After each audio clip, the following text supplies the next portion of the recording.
Alrighty, what's going on guys? My name is Garen Belmont. How y'all doing today? So before we start this video, I just wanted to say season's greetings as well as Merry Christmas, Happy Holidays for whatever holiday you celebrate. Tis the season of gift giving, cookie eating, which I have been doing a lot of, and eggnog drinking, which is something I do a lot around this time of year. But I hope you guys are enjoying your time with your family and friends, and I hope you guys have a Merry Christmas. With that out of the way, let's get into the video. Alright, so it is currently, as of the recording of this video, it is December 24th. I haven't made a video in over 2 weeks, which I will kind of talk about here in a second. But in today's video, what I wanted to do was I wanted to look at the first Descendant, and I wanted to look back on the year that we've had, and I really wanted to just give my honest thoughts about the current state of the game, how this year has gone, and just kind of moving forward into 2026. And I'm just going to be honest with you, there's going to be some negative, there's going to be some positive, and I know that, you're not going to please everybody. Excuse me. You're not going to please everybody with these kinds of videos, as, I'm most likely going to make both sides of the coin mad. But honestly, at this point, I think it's very obvious that I just simply don't care anymore. Based off of, me not uploading as much, me not putting as much time and effort into making videos and stuff. I just simply don't care anymore. But I still, I still want to keep playing this game, and that's a big reason why I'm still, creating content for the game. But that's honestly a topic for another video. So I wanted to talk about just kind of like all the stuff that's kind of happened with the first Descendant. So we're actually in game right here, just so I can better visualize, what we've gotten over the this year of 2025 with the first Descendant, and yeah. So TFD in 2025 has been a massive roller coaster. We've had some ups, we've had some downs, we've had some downs, we've had some, I don't really want to say we've had some ups, we've had some almost ups, but not quite there yet. I don't really think there's been a whole lot that has been like that kind of impact on TFD, but we'll talk about that. So the first thing I really wanted to talk about in this video was actually going to be Descendants. Now, in the year of 2025, we've gotten 4 Descendants. So if I go over here. So the first one, of course, is Harris. The second one is wherever Nell is. We got Nell, we got Inez, and then we got Serena. Of course, not in that order. I know we got Inez in January. We got Serena, I think, in, what was it, April? Or was it August? I can't remember. I think it was April. And then we got Nell with Season 3 launch, which was October? Yeah, that was October, right? I don't know, man. No, that was August, actually. That was August. Well, regardless, you get the point. These are the 4 Descendants that we have gotten all year. And so notice how they're all female Descendants as well, which, I'm not going to really comment on that, other than I think the developers understand that the female Descendants make the most money. And since they're, this is a business and they have to make money in order to continuously update the game, I think the fact that they're going with female Descendants over male Descendants kind of makes sense. Does it suck? Yes, because I understand there are people who play this game that aren't super gooner, that don't care about the skimpy skins, and they want to see more manly stuff. And I would also like to see that as well, but I'm also someone who just doesn't really give a fuck, to be honest with you. If they want to add booba skins for the Descendants, honestly, I could quite literally care less. Anyway, and so when it comes to Descendants, this has been one of the biggest issues with the first Descendant and TFD, is Descendant balancing. Now, back in 2024, when we got the changes to Freyna, Freyna was the meta Descendant. She was the meta mobbing Descendant in the game, and after the release, I'm guessing from the developer's perspective, after the release of Keelan was so underpowered, even though they buffed him, if I'm not mistaken, by like 400%. After they buffed Keelan, and he still wasn't very popular. I think this is where the developers kind of had this, started to get this idea that, hey, people aren't going to play these new Descendants unless they are really, really strong. So because of that, this is what maybe, kind of birthed Inez, which Inez was the perfect mobbing Descendant. She had scaling crit, which means her crit would go up as as she was doing damage and getting kills and stuff like that. But also she had very high damage for her time.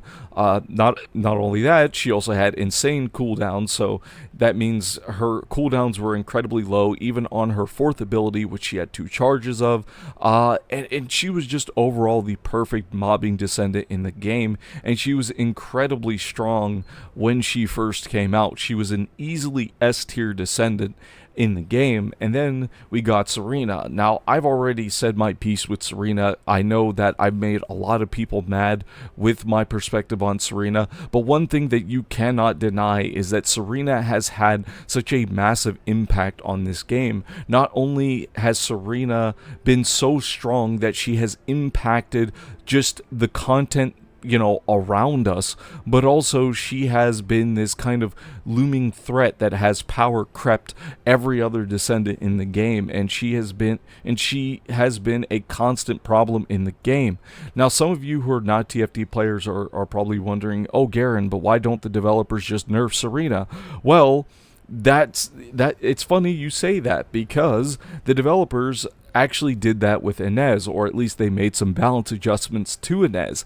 And after they did that, the game got review bombed by people who are, let's just be honest here, mentally unstable. People who are so attached to these characters that it has been just, it has literally been nothing but a net negative for the game, where they have these people who become so what would be the word? I can't think of it off the top of my head, but they become so attached to these fictional characters that, even though people were saying like, hey, Inez is still really, really good, you don't need to sit here and throw a temper tantrum. People were still throwing temper tantrums, and it was, and people negatively review bombed the game because of the Inez adjustments. Literally, that was it. Just because of the Inez adjustments. And this basically scared the developers half to death, to the point where now they don't even want to nerf anything. Like, they don't want to touch anything. They don't want to touch Serena, because they know that if they do anything to Serena or Bunny or any of the other popular female Descendants in the game, they know that they are going to get review bombed again, and this is something they simply don't want. So, because of these people who are, again, mentally unstable, it is basically just caused massive issues in the game for months now. But I digress. I will say that with Nell and Harris, I think the developers have actually done a really good job at making Descendants feel powerful without making them feel overpowered or feel really, really strong or like meta defining. I think Harris has honestly been the best example of this. Harris is a very strong Descendant in the game. She is easily an S-tier Descendant in the game, hands down. But she doesn't feel broken. She doesn't feel overpowered. She doesn't feel like she can, take on the entirety of the game. Well, I guess she technically could, but I do think, she doesn't feel like the crutch, I guess would be would be the word. And same thing with Nell. Nell feels very strong, but she doesn't feel like a crutch. She doesn't feel like, every time a new piece of content comes out, oh, I'm just going to take Nell into this content, or I'm going to take Harris into this content. Whereas when Inez came out, anytime we got new mobbing content, it was like, oh, I'm going to take Inez just so I can quickly get through it, or I'm going to take Serena in this new bossing content just so I could quickly do it. And honestly, a lot of people have been saying that Serena isn't good at mobbing. Serena does have some pretty good mobbing, especially since she's a weapons platform, which means she synergizes with weapons like where's it? Like Restored Relic here. But yeah, so in terms of Descendants and in terms of Descendant balancing, I feel like the developers have gotten better towards the end of the year rather than the other half of the year where we were in kind of like Serena and Inez meta.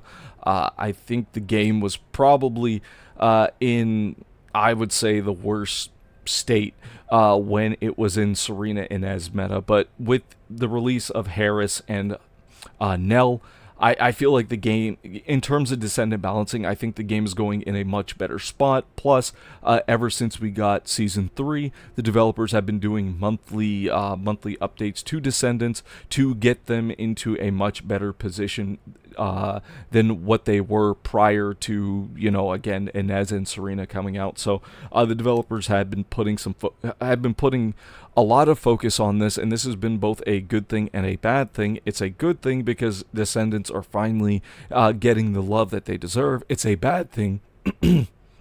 It's a bad thing because now, because the balance team has been so focused on balancing Descendants, we haven't gotten any meaningful weapon updates in a long time, and this transitions into one of my biggest problems with the first Descendant. And as someone who's been playing Destiny 2 and Warframe recently with the Old Peace update, as well as the release of the Renegades expansion for Destiny, one thing that these games do so much better than TFD is the weapons sandbox. TFD's weapons sandbox is dog shit. It is fucking terrible. And there's no other way I can describe it. I've been trying to curse less on the channel or dropping less F-bombs, but there is no other way I could describe it. It is terrible. The problem, we don't get that many weapons in the first Descendant. When we get an update, we usually get 1 or 2 weapons at max. Now, back when Serena came out, we actually got 4 weapons. So, if I go to Sigma Sector, or sorry, actually we'll go to the weapon list here. So, if I go to the weapon list, so we got 4 new weapons when Serena came out. We got Ancient Knight. We got, hold up, give me a second.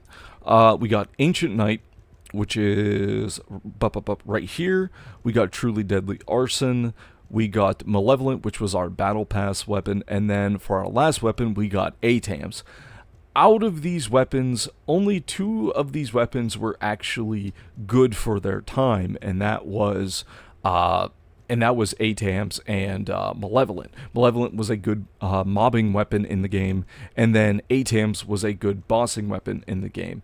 And so because of this, they kind of had their purposes. But then you also had weapons like Ancient Knight, which Ancient Knight only really synergizes well with Serena. So outside of Serena, this weapon is basically just a basic assault rifle. Truly Deadly Arson, this was the developer's chance at giving us TFD's version of Ignis Wraith. But instead what they gave us was just another beam weapon. And this is my problem with the first Descendant, is the developers, when they add new weapons to the game, they don't think outside the box, they think very close inside the box. Basically, TFD feels like it has about the same weapon sandbox as Call of Duty does, where you have your assault rifle that does like a higher fire rate, or you have your assault rifle that has higher damage, but its fire rate is slower. You have a assault rifle that has high damage, high fire rate, but its recoil will just send you straight to the moon. This is basically how the weapon sandbox is in TFD. The developers have done such a shitty job with creating unique abilities to the point where there are just so many weapons in this game that are just completely ass that don't really see any use, or they're just gimmicks or stat sticks, and we don't really actually use some of these weapons. Like, for instance, Peacemaker's one of them. Blue Beetle is another stat stick. There's some other there's maybe like one or two more stat sticks, but most of this game's most of this game's weaponry has just devolved into being stat sticks, and when it comes to gameplay, TFD has just been heading into a direction where it almost doesn't even feel like this game's a looter shooter anymore. It almost feels like this game is more of like an ARPG, because the developers for some reason refuse to give us more reliable mobbing weapons in the mobbing like assault rifles, LMGs, or what have you, that can clear content that came out in season 3 and above, where we have these higher mob densities. And instead, what we get shit like Hive Master. We get shit like Exterminator or Eraser, where Exterminator and Eraser came out with Season 3 launch, and these weapons were just simply fucking gimmicks. They were gimmicks, they were bad, they were garbage, they had terrible stats, but this is what they're fucking adding to the game. This is a looter shooter, and the worst part about this game is the shooting part. How the fuck does that even happen? I'm sorry, I'm getting a little heated because, yes, I am very passionate about this. I have been playing looter shooters ever since Destiny first came out, back in Destiny 1, and I played just about every popular looter shooter to have come out since Destiny 1 launched. I played The Division, I played The Division 2, I played Borderlands, I went back and I played Borderlands 2 for the first time. I played Borderlands 3, I played Borderlands the pre-sequel, I played Tiny Tina's Wonderlands. I played just about every popular looter shooter to have come out since Destiny 1, gained its popularity. And in my time playing looter shooters, this game has the worst, weapon sandbox I have ever played in any looter shooter. It is terrible. It is garbage. Like I said before, we already don't really get that many weapons in the game. Pair that with the fact that we also have purple weapons and blue rarity weapons in the game that see no use. The weapon system in this game is just completely garbage. They went with even though this game mimics a lot of things from Warframe, they went with a weapon system very similar to Destiny. The only difference is that in Destiny, yellow weapons are exotics, and exotics you can only equip one at a time, which means exotics not only have to feel meaningful and useful with the perk system, but also when it comes to the purple weapons have to, again, be meaningful and unique, but also the unique abilities of exotics and stuff also have to feel very unique and interesting, and they have to feel very fun. Whereas in this game, you can put all three slots as yellow weapons. It gives a lot of freedom, but there's just so much wrong with this system. It is so flawed and it is so bad. Just for example, we're currently in a state of the game where bossing content in this game is not as prevalent. The only bossing content that we have in this game is one Void Intercept battle, and that's Void Abyss. It is the hardest Void Abyss in the game. It's the only thing that the developers add, because all the other bossing content in the game has become irrelevant because we just absolutely blow through those bosses. That weapon types like sniper rifles and shotguns don't see really a whole lot of use unless you're just trying to chunk a lot of single target damage at a time. The developers, when you play a game like Warframe, where shotguns are actually considered a primary weapon where you can actually use them.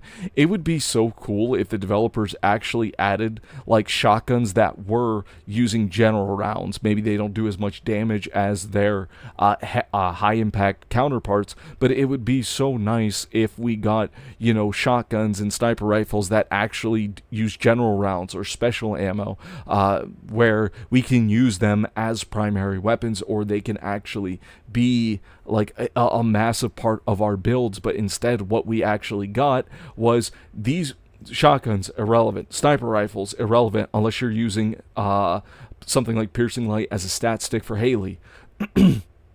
Deus Ex Manus, only like 2 characters in the game could actually take advantage of this weapon, which are Ajax and Glay, because of the infinite ammo, and then Ajax with moving fortress and stuff. Other than that, the weapon sandbox in this game is just dog shit. The developers have increased the mob density of content in the game, but what they didn't do is they haven't given us very reliable mobbing weapons in the game. Voltia was a mobbing weapon in the game, but because of, you know, because of its low damage that it does with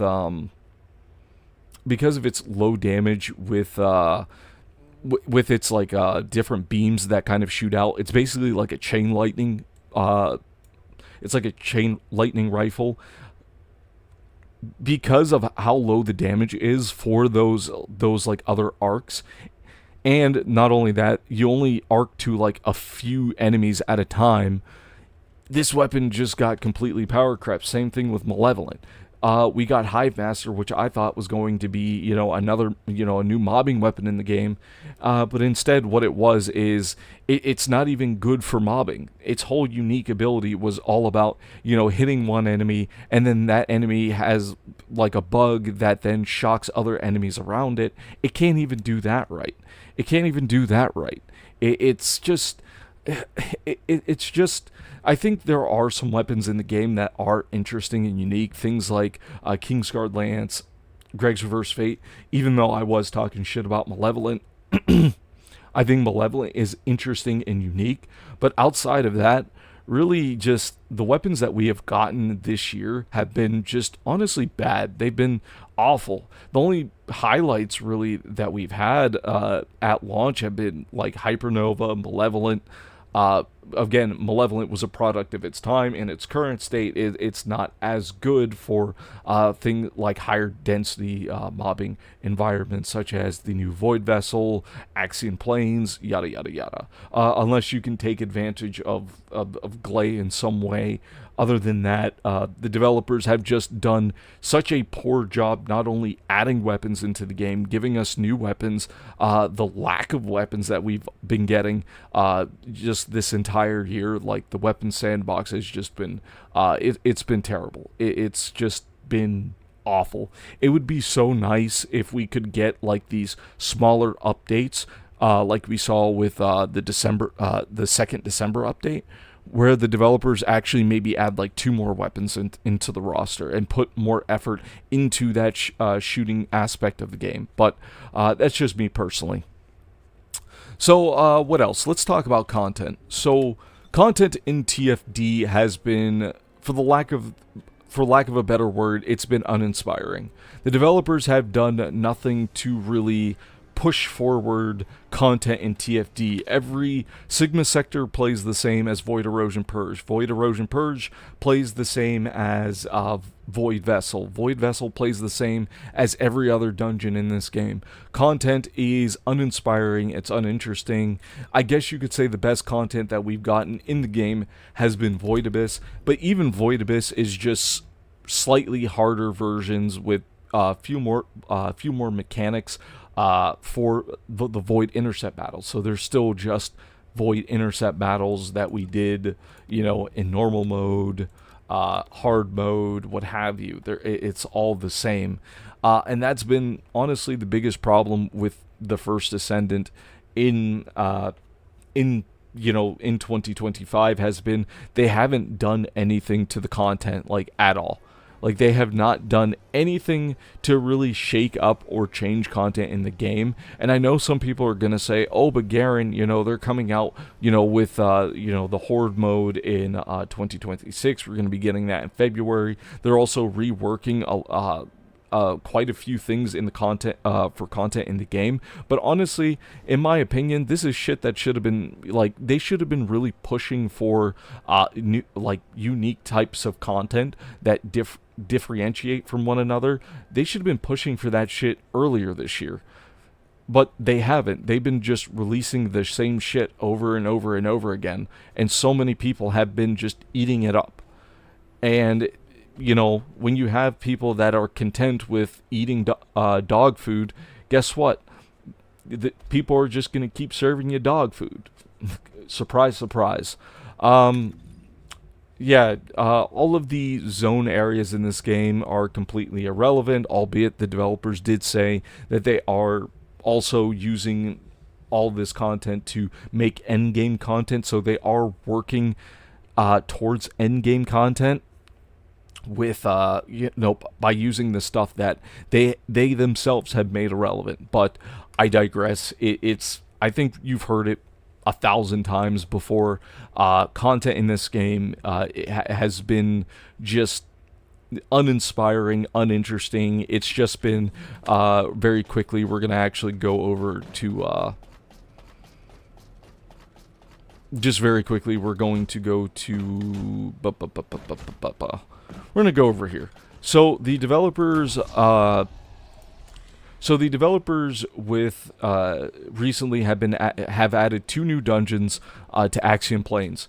These 2 dungeons have now become a weekly grind for us, where we have to do 20 runs of dungeons per week, which I'm fine with. The problem, however, is that these dungeons are one-dimensional. They never change. They're the same dungeon on run 1 as they are on run 1000. They never change, but we have to do them because they give ancestors modules, and this is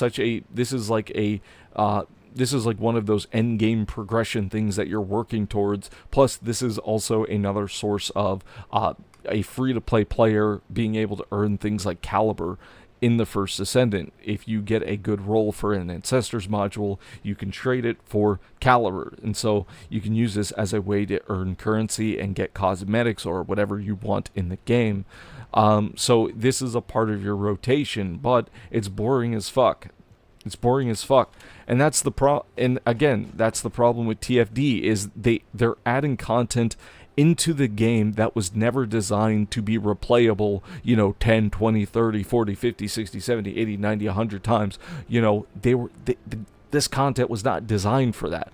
But the developers are forcing us to do that. And I wish they would I don't mind doing the same content over and over and over again. Again, I played Destiny for years, so I'm not oblivious to the irony. But at the same time, I wish the developers would put a little bit more effort into, making content slightly different, or adding some things that make each run just slightly different, whether it be enemies with different modifiers, or whether it be what they did with the original Void Vessel, where there's some slight changes into the layout of the entirety of the Void Vessel. That would be so cool, but instead they give us,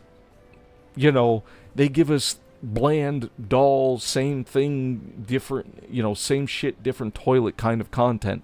And it's just really been weighing on me personally, where I haven't even been playing this game for the past 2 weeks, or over 2 weeks now, because I don't want to sit here and I don't want to, farm, the same dungeon over and over and over again. It's so boring without any variation or anything to do differently, other than me trying to make a different build to try and get through the content. And I guess really that's all I really have to say about 2025 for TFD. 2025 for the first Descendant has been just absolutely It's been there, like I said, there's been some good. Like for instance, I love Harris. I love Harris. I think she's so good. Um, I think she's so much fun to play. I think the developers, when it comes to Descendant balancing, it seems like they've gotten their shit together. But outside of that, really, skins have also been relatively on point. But again, outside of that, the developers have made building Descendants much more cumbersome by adding things like arcade tuning, mutation cells, and stuff like that. They've put so much grind at the back end for for weapons and Descendants, where now we have to farm these cores, and now we have to farm this and that and that and this. But they've also made some good quality of life improvements by making it so that it's much easier to farm crystallization catalyst now. It's much easier to farm a lot of different things in the game. There's a lot of Descendants in the game and ultimate Descendants that are really easy to farm now, and I think those are great quality of life improvements. But then when you add fucking more arcade tuning, more mutation cells, when you add trigger modules, and transcendent modules, and all of this all of this shit, dude, it scares new players away. It scares so many people away because now there's so many systems that you have to track when you're building a Descendant that most people probably just are like, fuck it, I'm done. I think the arcade tuning was probably the biggest offender, just because it takes so long to farm. If you're someone who's not familiar with how to farm it incredibly fast, it's just the game, I don't even know, man. I just don't know. I feel like 2025 has been just, it's been interesting to say the least. I guess I don't want to be, I really don't want to be a negative Nancy, but it's so hard to really sit down. Oh, I like the fellows. There. I like I like the puppies. I like the puppies. I got all three of my puppies, and I've named them after JoJo characters: Dio, Jotaro, and Joseph. The next puppy we get, his name's gonna be Jonathan. Okay, we're continuing we're continuing the Josar bloodline through my puppies in TFD. Anyway, but yeah, I don't really have any more to say about the first Descendant, to be honest with you. I mean, I think it's been painfully, people want to sit there and get mad at me and other content creators or other people for being negative about the game, when look at the Steam chart numbers. And yes, the Steam chart numbers should be held in some regard. So many people sit there and try to push it off as, oh, well, that's only a small portion of the player base. There's still console. But the Steam player base are still, anytime that number gets lower, that's still people leaving the game. And that's so important. That is still an important thing that we need to keep in mind. So many content creators have left this game. So many people just in general have left this game. This game is not nearly as popular as it used to be. And the game just keeps going down and down and down. And that's because the developers, I don't even think they know what kind of game they're making anymore. This game doesn't even feel like a looter shooter anymore. It feels like a third-person ARPG. It feels like there's been so much focus put into skill-based gameplay that the game doesn't even feel like a looter shooter anymore. It feels like a third-person ARPG. And I would rather the developers say, yeah, we're going into the ARPG direction rather than the looter shooter direction, where, yes, I understand there are similarities, but there's also a lot of differences between both games, such as building is a little bit more complex in ARPGs, at least from the ARPGs I played, and then in looter shooters things are usually a little bit more simplified until you get to like Warframe, but Warframe's a special case. I don't know, man. I wish I could sit here and I wish I could say nothing but praise and positive things, and I know I'm going to get a lot of shit for this video, but I don't think 2025 has been a good year for TFD. It has been a year full of mistakes, broken promises, just the game going into this direction, that direction, and us as the players getting circle jerked around. It's been a year of the player base constantly at each other's throats because, again, you have the people that want to defend the developers and they want to white knight for the developers, and then you have the people that want to just be overly toxic and overly negative. Where, there are times where I have genuinely had fun in this game, but of course, when I'm actually having fun in this game, I get shit on for it. When I'm being, negative about something in the game, I get shit on. So, you can't win. But anyway, guys, that's all I wanted to say. I wish I could have made a much more positive video, especially with, Christmas coming being tomorrow. It's currently 9 o'clock Christmas Eve. So, I apologize for that. But I really wanted to get this off of my chest and to really just sit here and just tell you that 2025, in my opinion, has not really done TFD a whole lot of good, some good, but not a whole lot of it. And 2025 really is. I know I've said this before, but over the past 2 weeks of me not playing the first Descendant, I have seriously considered uninstalling the game and just finally making the video where I say, I'm moving on, not only from, just content creation for TFD, but just content creation in general. But I've kind of just, I've kept holding out hope. I know I shouldn't, but I just keep holding out hope, and I don't know why. I guess it's just because if I love TFD. I love TFD, and I want to see this game be the best it can possibly be, but it just, sometimes it feels like that's never going to happen. But with that being said, guys, Merry Christmas to all of you. I hope you guys have a wonderful day tomorrow. With that being said, my name is Garen Belmont, and from the Belmont family to you, Merry Christmas, Happy Holidays, and if I don't see you guys for New Year's, Happy New Year's as well.